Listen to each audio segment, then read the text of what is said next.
One that I thought was a spectacular story idea, where the guy was white on one side and black on the other, and he hated this other guy because he was black on the opposite side, or the same side as he was white, and white on the black. And he hated him because it was on the wrong side. And the stupidity of that became part of the stupidity of racism. So those ideas of Star Trek were the dramatic ones. So I thought, wouldn't it be an interesting show to show race relationships, so a 6, 7, 8 minute bubble of this history of race relationships and Star Trek's involvement in that. We did age, we did computers, we did a variety of subjects, all of which apply to society today.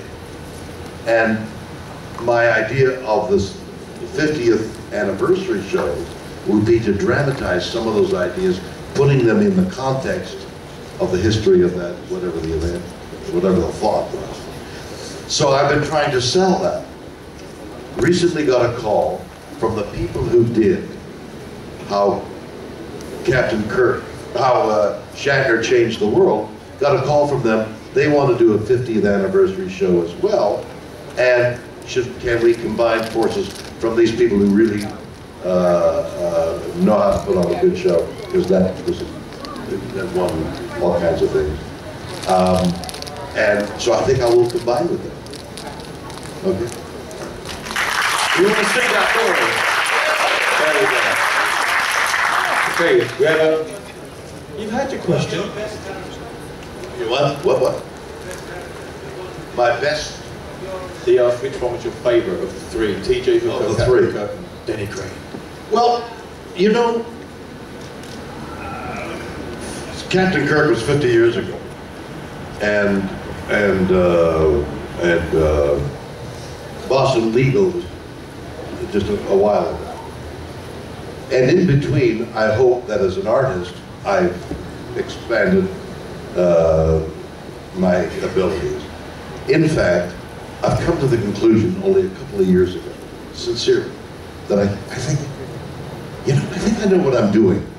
But only just like recently, oh, that's what I've been doing. I had no idea how to grasp a hold of what is acting. What do you do as an actor?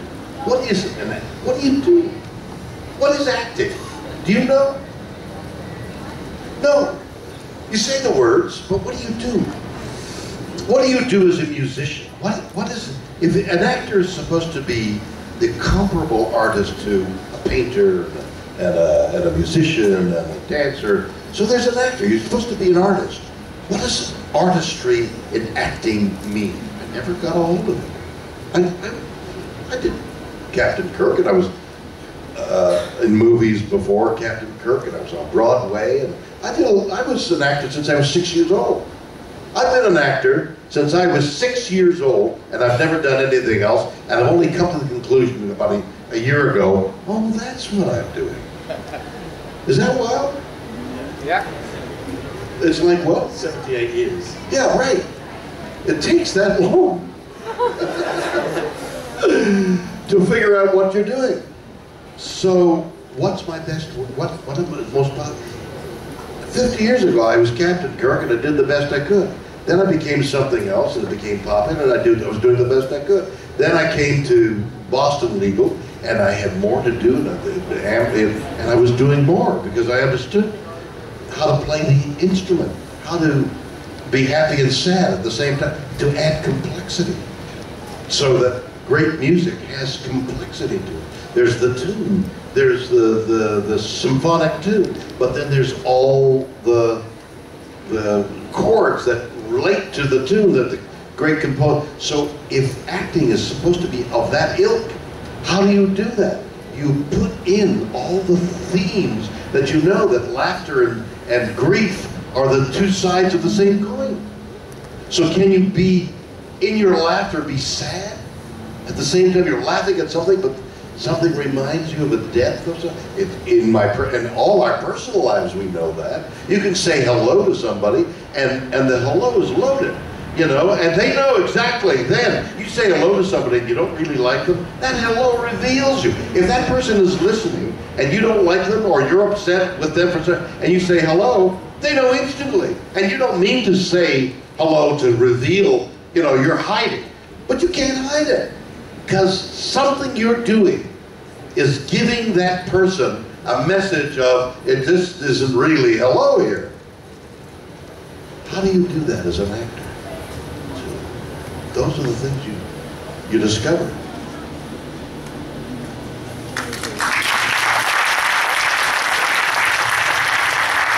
Okay, nice and quick. We need some nice quick fire ones now for these guys. Come back next year when you're taller. Hello, this may sound like a routine question, but... No, there's no routine question. You just ask away. What's your favourite Star Trek episode from the original That series? is a routine question. That's delightful. Thank you so much. What a polite, beautiful way of speaking. Are you from here? No, come here, Mama. Come here. What's your name? Omar. And were you brought up here, Omar? And I was brought up in the UK. That's the reason he's so well-mannered, I guess. Your parents are British as well? My parents are British, but they're originally from the Middle East. I see. And where did you learn your manners? Where do you think you got the beauty that you are? Where does that come from? School with Ridgeway in the UK. I see. Well, we'll all go to Ridgeway. Thank you so much for that. What a beautiful way of speaking. Such good manners. I'm in a room. I'm in a lot of rooms in this hotel that were here in Dubai. And you know, your culture here is reserved. People are reserved until you become a friend, and then they embrace you. I mean, friendship in this culture is meaningful and it's beautiful.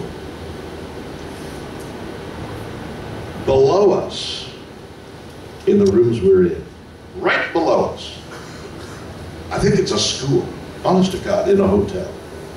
And the kids, you can hear them, they're crazed. They're screaming and yelling. My wife says, isn't that beautiful, the kids are, and I'm saying, beautiful? They're crazed. They're yelling and screaming for all morning. What are they doing? Drinking sugary drinks, probably. I'm telling you, it was just the opposite of Omar here. At least from what you could hear. They're screaming and pounding and... What was this? What was your favourite Star Trek episode? So here Omar comes with this beautiful way of presenting a question I've answered over the years, over 50 long years of answering what is their favorite. But you're interested in what my favorite is, so I honor that. So I don't know, because I never watched Star Trek, okay? I can't stand looking at myself. I thought how bad I looked back then. But 50 years later, looking at film of yourself, thinking, my God, I was good looking. Why didn't I look at that 50 years ago? Now I can't stand it at all. Because I'm 50 years older and people look at... I do a one-man show, and I was on Broadway with a one-man show and I toured it. The opening of the one-man show is a story. This is true. Gave the guy my credit card. The guy looks at the credit card. You know, looks. Is that you? And I went on. My God, how time flies. That's why I can't stand to look at it. I should have looked at it 50 years ago, Omar, but I didn't. So what is my favorite episode? Well, there are some that people really like better than others. so I'm taking their word for it. So some of the popular ones that I did catch a glimpse of was the one with the furry animals. Tribbles. Yeah. Tribbles. Tribbles. Yeah. And then there was the one by going back in time with the girl who was going to, it's called City Across the River, is that it? What is it? Joan Collins. But the show itself was City Across the River, right? What? City on the Edge of Tomorrow. It's not across the river? I'm calling it my favorite episode of City Across the River. People go, oh. And I didn't see them.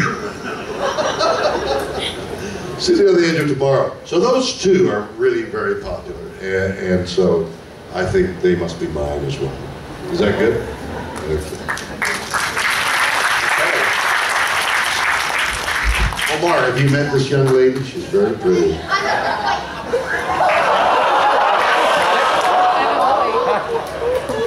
am so sorry. You look tough and muscular, and you got a little bit of a beard. Well, I thought maybe, you know, a hairy woman or something like that. But you look great, and you exude masculinity. What's your name? What is it? Inigo. Indigo? Inigo. Indiegogo? Inigo. Indigo. What is your question, sweetheart? What's your favourite character in Star Trek, apart from yourself? What's my favorite character beside myself? Well, I think Spock is really...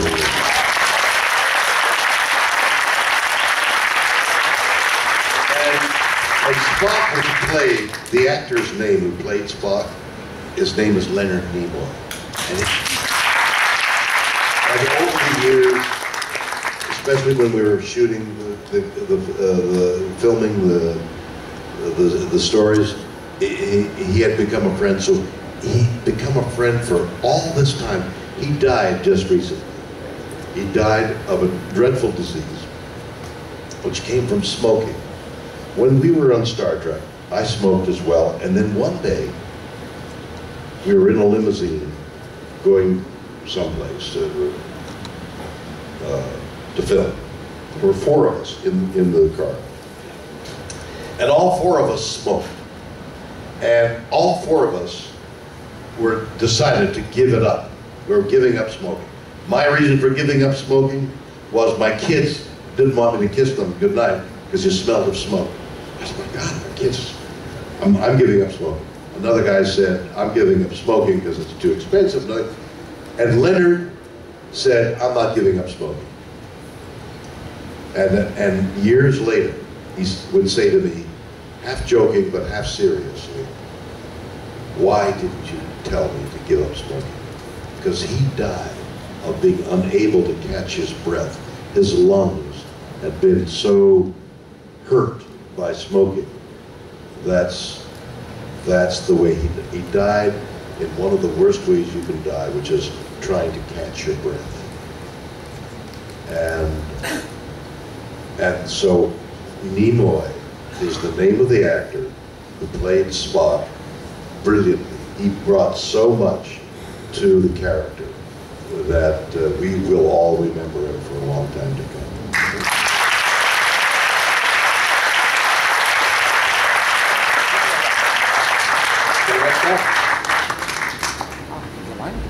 What do you think of the portrayal of Captain Kirk in the latest Star Trek movies?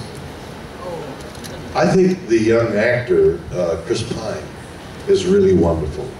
He's very, very talented. He's tall, like me, and handsome. And I didn't say that. And he's rich. Oh God, he's rich. And he's wonderful. Chris Pine is a wonderful Captain Kirk, I think. Is that what you want to hear? He definitely brings some of you to the character. Say that again. He definitely brings some of you to the character. There's Kirk swagger in the role. You can see it. It's definitely, there's some Shatner in there. Wow. So, okay, next question. The Shatner and the Pine. That's a movie all on its own. Or you can pine for Shatner, I guess. Our last question. English pine. Our last question is this. We're going to come up here. Come up here, quick. Come up here. Did they take the microphone Come away? on. Sit down now. What is it, a rental microphone and the rent is due? Ask The rent is due on the you want to ask microphone, me? they're not paying. Hello there, you've changed. What inspired you? Right into the microphone. Sweetie. What inspired you to be an actor? Well, I was in a summer camp. I lived in a city called Montreal, which is in Canada, but I was a city boy, and my mother sent me to a summer camp up in the woods to breathe the fresh air and swim in water from a river and all that.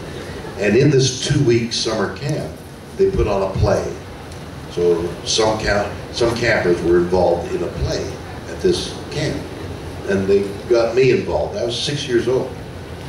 And I got involved in the play. The play was quite emotional. So at the end, when we did the play for the parents, at the end of the 2 weeks, they would come up to take their children back home. My parents had come up to take me back to Montreal. We did this play. And I made people cry. So at the curtain call, I looked out and people were crying. I made them cry. And then my dad picked me up in his arms. He was, how old are you? You're 9. So I was 3 years younger than you and 6 years old. So he picked me up. He said, my boy Bill. My father gave me love. I made the people cry. Wow, I'm going to do this for a while. And I did. And that's all I've done. You got it? Thank you very much.